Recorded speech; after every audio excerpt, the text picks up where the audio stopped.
falando para vocês de remanescente. Quem é o remanescente de Deus?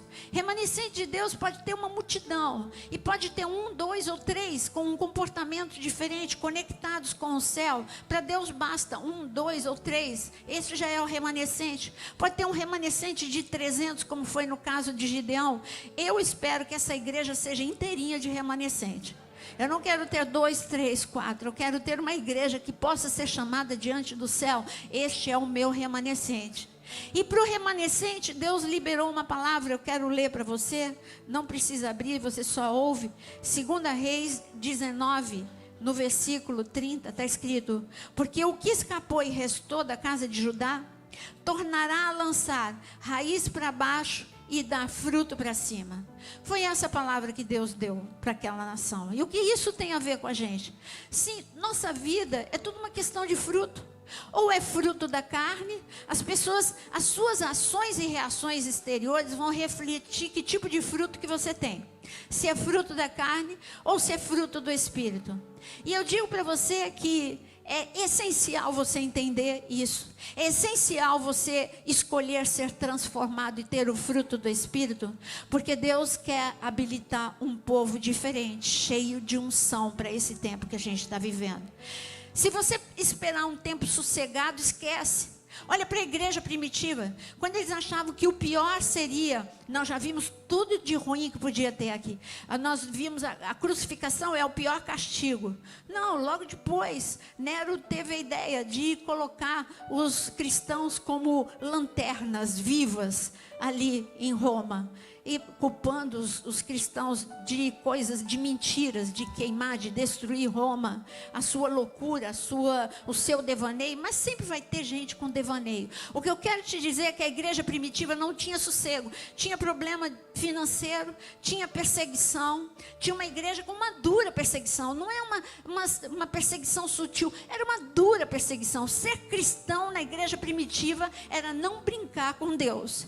E eu digo para você que chegou um tempo igual. Agora não é tempo de brincar. É tempo de ser cristão de verdade. E ser cristão de verdade é não ter meia boca. É ser cheio do Espírito Santo de Deus. Você quer ser cheio do Espírito Santo de Deus? Eu estou falando de fruto do Espírito. Para você ter fruto do Espírito, você precisa ser cheio do Espírito Santo. A ponto dele controlar as tuas ações e reações. A ponto dele controlar os teus pensamentos. A ponto dele falar com você o tempo todo. Você abre a palavra, ele está falando. Você vai orar, ele está falando. Você está andando na rua, ele está falando. Você quer chegar nesse nível de relacionamento? Esse nível de relacionamento não era só para Ezequias e para Isaías. Era para a cidade toda. E Deus, quando viu que a cidade, claro que encabeçada por Isaías e Ezequias, muitos reagiram. Muitos foram atrás de Isaías e de Ezequias. Eu quero isso também para a minha vida. Aí Deus se agradou. Aí Deus falou: ainda tem um remanescente aqui. E esse remanescente, que ninguém dava nada, nem Senaqueribe dava nada por eles, vai ter raiz por baixo e vai ter fruto por cima. E eu digo para você, você vai ter raiz e você vai ter fruto. Mas sabe como é que funciona o reino espiritual? Jesus explicou. Aliás, o Espírito Santo explicou para a gente. Quando deu para Paulo essa palavra, ele disse que quando você se converte, eu amo essa palavra. Vocês já viram pela quantidade de vezes que eu falo sobre Colossenses, que nós somos transportados do reino das trevas para o reino da luz. Fala comigo, transportados. Essa ideia eu sempre explico para vocês.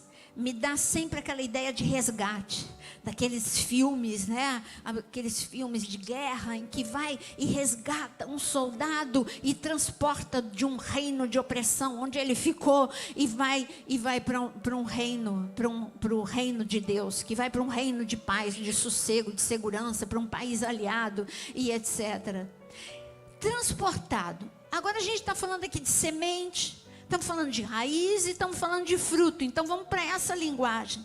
Sabe, existem momentos em que você precisa transplantar uma planta. Eu vejo isso. Quando estão, por exemplo, ali quando eu fui para Dubai, várias vezes levando grupos para Israel, e eu entrava por Dubai, que era, ai, que sacrifício entrar por Dubai, gente, que sacrifício, eu não tenho noção, que dureza, nada, estou brincando, que lugar lindo, que lugar maravilhoso, que lugar para você entender como o homem, Deus deu uma sabedoria tremenda ao homem, como que um homem pode construir, homens podem, claro, dinheiro, né, mas com sabedoria também. Como que homens podem construir uma cidade no meio de um deserto daquele?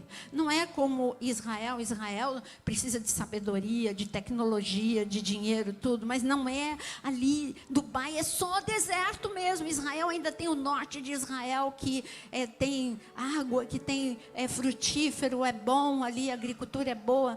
Mas não, Dubai é deserto, deserto, deserto. É como também lá em Doha, deserto, deserto, deserto. Mas por que eu estou falando isso? Porque quando eu vi ali palmeiras para aqueles condomínios super, hiper luxuosos, palmeiras lindas, maravilhosas, já adultas, sendo transplantadas. E ali, depois, você já deve ter visto na internet como aqueles condomínios ficam lindos, maravilhosos, com aqueles desenhos, com aquelas palmeiras. Mas elas não nasceram lá, elas foram transplantadas. Quando nós nos convertemos, nós somos, sabe, as nossas raízes são raízes ruins. A nossa tendência sempre é fazer coisa ruim, você já reparou? É mais fácil as pessoas mentirem do que falar a verdade. É mais fácil ficar com raiva do que perdoar. É mais fácil você agredir do que você elogiar. É mais fácil quando você está nervoso. É mais fácil agredir do que você se calar. É mais fácil você fazer o errado, porque é da natureza, a raiz. Aí Jesus, quando nós nos convertemos, Ele nos transplanta. Ele, literalmente, você vai ser plantado no meu reino. Eu estou te tirando do reino das trevas, eu estou te resgatando, agora eu vou te transplantar. Mas você precisa dar bons frutos. Agora, bom fruto, você precisa de boa raiz. Se você não tiver boa raiz, nada de fruto bom. E o que eu faço?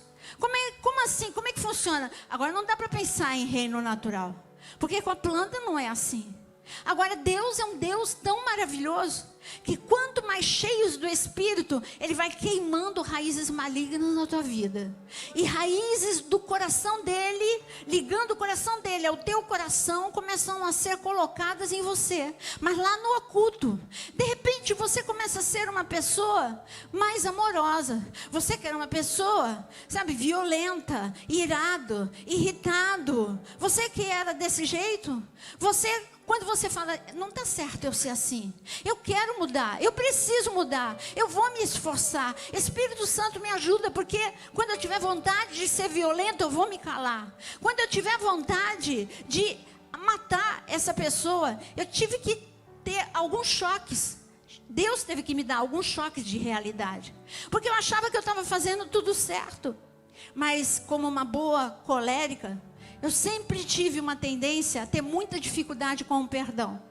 Porque o colérico, ele não é uma pessoa que sente com a mesma intensidade que o melancólico, mas ele, por ser muito prático, ele também toma atitudes rápidas e práticas. Tá bom, essa pessoa não serve mais, eu só me afasto. E acabou. Só que nesse afastar, eu anulava aquela pessoa da minha vida. E eu lembro que uma vez eu contei, eu estava falando dando uma palavra num encontro de mulheres há séculos atrás.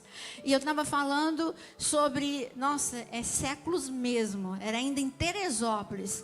E eu lembro que eu estava dando uma palavra de cura interior.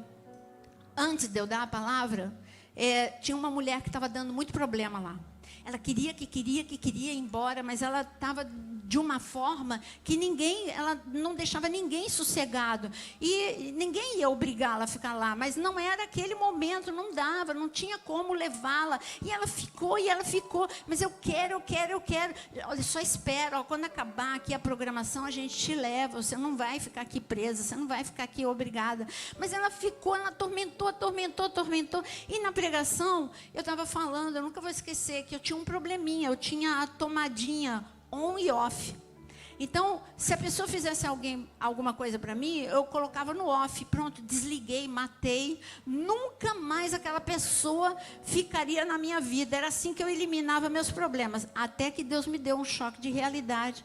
E quando eu fui ler as epístolas de João, e eu descobri, né, fui confrontada por Deus, que aquele que não ama o seu irmão é tão homicida quanto aquele que pega uma faca e mata. Eu falei, ai, Jesus. Ai, Jesus, eu tenho tanto sangue na mão, Senhor. Eu tenho tantas contas a prestar contigo.